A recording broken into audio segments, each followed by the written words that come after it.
Hi, I'm May Mandihan and this is my video presentation about the Internet for distribution. Let's start with an overview of a distribution channel. So what is a distribution channel? A distribution channel is a group of interdependent firms that transfer product and information from the supplier to the consumer. A distribution channel is typically made of producers who are manufacturers and suppliers of product or service, intermediaries who are wholesalers and retailers that match buyers and sellers and mediate the transactions between them, and buyers who are consumers or users of product or service. There are four elements of a distribution channel structure: types of online channel intermediaries, length of the online channel, functions performed by members of the online channel, and physical and informational systems that deliver product or service. In this presentation, I will cover in detail about the first element, types of online channel intermediaries, and other types of e-business models, e-commerce, m-commerce, and social commerce. There are several types of channel intermediaries, and the first one is wholesalers. Wholesalers buy the products from manufacturers and resell them to retailers. They are a kind of middleman between manufacturers and retailers. An example of a wholesaler is Costco Wholesale. So as we all know, Costco buys products from manufacturers and sells products at low prices at high volume. Retailers buy products from manufacturers or wholesalers and sell them to consumers. A perfect example of a retailer is Walmart. Walmart buys products from manufacturers or wholesalers and sells the products at markup prices. eBay is an example of an online retailer. Brokers just facilitate transactions between buyers and sellers, but they do not represent either of them. A perfect example of a broker is the real estate broker. A real estate broker is an intermediary between buyers and sellers of real estate. Then we have agents. Agents can represent either a buyer or seller.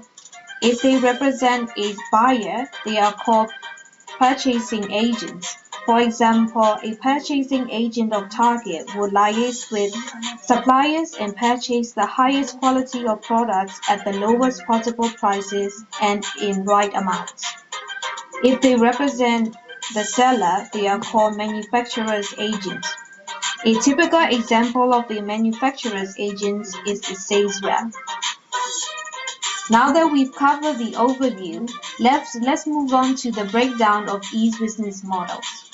We have three types of e-business models: content sponsorship, infomediary, and three types of intermediaries: brokerage models, agents models, and online retailer.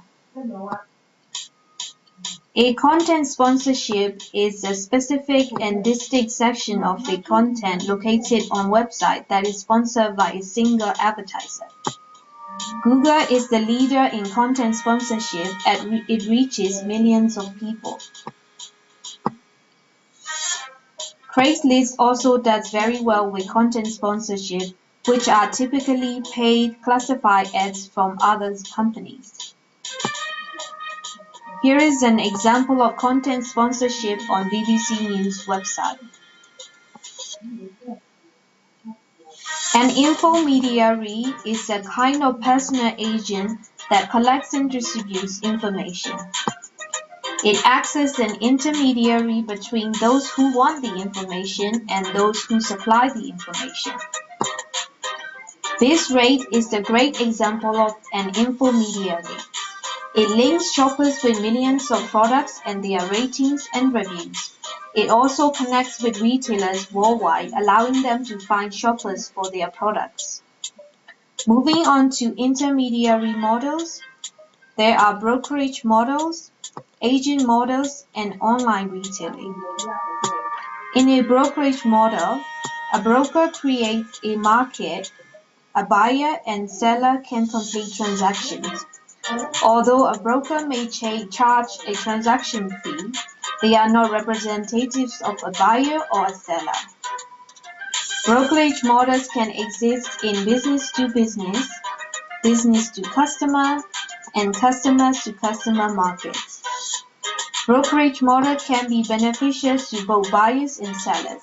For buyers, having brokers increases convenience, saves time and energy, and can get lower prices for products. And as for sellers, they can find interested buyers through brokers, and their customer acquisition and transaction costs could be significantly lowered. Here are a few examples of brokerage models. There are online exchange brokerages such as eTrade and Alibaba.com that allow customers to connect straight to the market, cutting down transaction fees. And then there are online auctions such as Priceline.com for business to customer market and eBay for customers to customer market. Through online auctions, sellers can buy products at market price and cut down excess inventory. Buyers also benefit from getting a good price on these online auction sites. Another type of intermediary model is agent models. Agent models represent either the buyer or the seller. Agents that represent sellers are called selling agents or manufacturer's agents. Selling agents work with affiliate programs and collect commissions for customer referrals. Amazon started with affiliate programs, and every website that displays an Amazon logo and sends a customer to Amazon can earn up to 10% of the transaction price. Manufacturers' agents, on the other hand, represent more than one seller. In business-to-business market, they are called catalog aggregators. Each of the sellers these catalog aggregators represent has a broad catalog of products. One example is the College Source, which is the catalog aggregator with thousands of college catalogs at one side. Agent models that represent the buyers are called purchasing agents.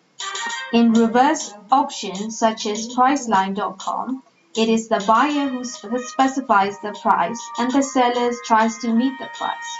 In this case, Priceline acts as a purchasing agent for individual buyers. As for buyer cooperatives, they gather buyers together to drive down the prices. Groupon is the perfect example of a buyer cooperative. Sellers can gain a large number of new customers through buyer cooperatives. The last type of intermediary model consists of e-commerce, m-commerce, and social commerce. E-commerce is a business model where you trade products or services using the internet. Here you can see what US consumers buy online. They tend to buy mostly clothing and electronics online. The advantages of e-commerce are its wider selection of products online, as it is not restricted by shelf space, and lower costs due to not having physical retail stores.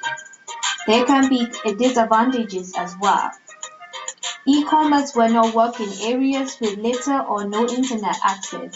Then there is shopping cart abandonment issue, where e-commerce marketers struggle to convert site visitors to buyers.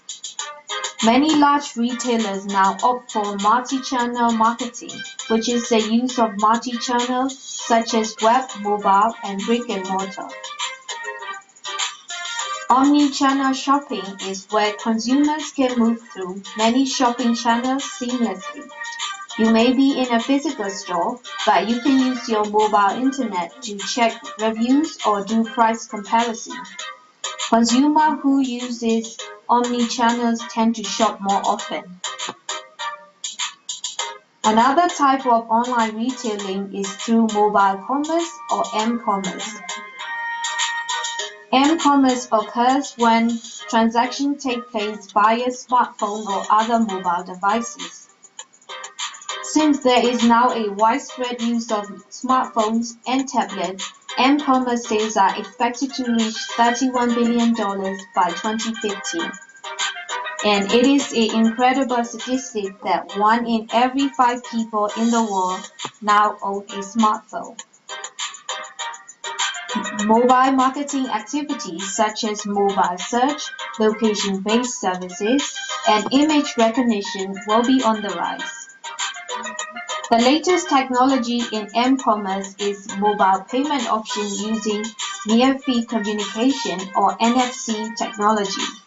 Recently, Apple came out with Apple Pay and Google with Google Wallet to revolutionize the way we pay on mobile devices. The last model of online retailing is social commerce. Social commerce is an e-commerce that uses social media to facilitate sales online. Polyvore is an example of social shopping where customers can assemble outfits and share them with other people. Then we have sites where you can share product ratings and reviews with others. TripAdvisor and eopinions.com are 2 examples that display the sharing aspects of social commerce. Facebook commerce or F-commerce is another subset of social commerce where you use Facebook to facilitate e-commerce. It has been hit or miss with F-commerce. Ticketmaster Facebook has been a success with customers buying tickets and sharing it on their news feeds, which prompts their friends to do the same. On the other hand, we have several companies withdrawing from F-commerce due to the lack of business. Another aspect of e-business models is the difference between tangible products and digital products. Tangible products are sold online, but they are distributed in the conventional channels, which could be insufficient and lengthy. Whereas digital products or contents use internet as a distribution channel, which leads to much lower distribution cost.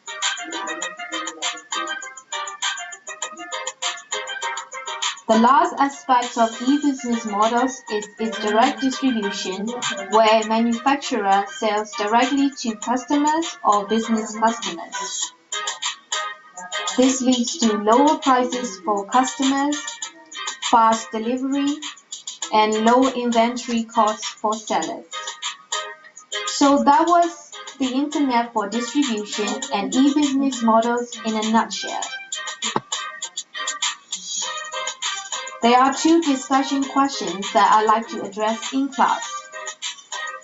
Is e-commerce dead now for retail stores? What is next for e-commerce? Thank you for taking the time to view this video.